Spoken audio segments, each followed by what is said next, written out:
Petersen wears a "Stay Positive" t-shirt to his Monday press conference. The message from Chris Petersen was black and white Monday.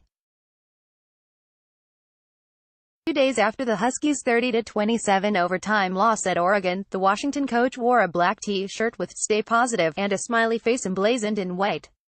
Petersen also wasn't subtle when asked about the Huskies' clock management confusion in the final minute of the fourth quarter. Yes, he said, in retrospect he would have preferred to run at least one more play to give walk-on kicker Peyton Henry a closer chance at a game-winning field goal. Hindsight, if I knew then what I know now, he began. To rewind, with the score tied 24-24 in the fourth quarter, the Huskies drove from their own 7-yard line to the Oregon 20, where they had a 3rd-and-1 play with about 35 seconds left, and the clock running, and 2 timeouts available.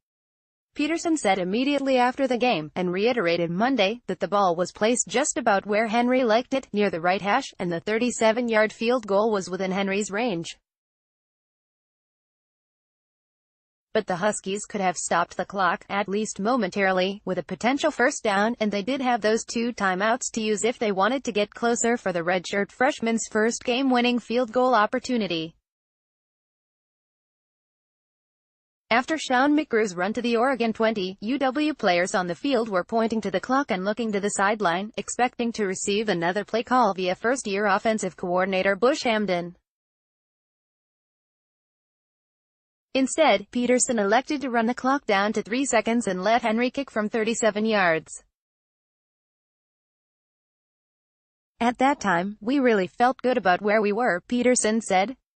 But with 2 timeouts, I probably would have called timeout, discussed with Bush if he had a play he really liked. Now with that said, you're not going to call timeout and not run a play.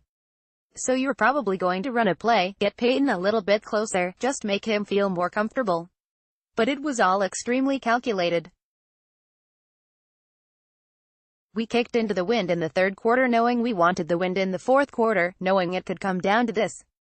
So leg strength and all that was not even kind of an issue from where the ball was. We've practiced that exact situation for probably the last 8 weeks, that situation, calling timeout. Now, the games are different than practice, like we always say. I think everybody on our sideline thought we would get that done. But for me to have a do-over knowing what I know now to get the ball a little closer for him? Yeah, Henry's left-footed kick hooked just to the right, no good. He did convert a 22-yard field goal in overtime, but Oregon then scored a touchdown for a walk-off victory. You feel like you have a really good chance to make the kick from everything we've seen in practice for a long period of time now.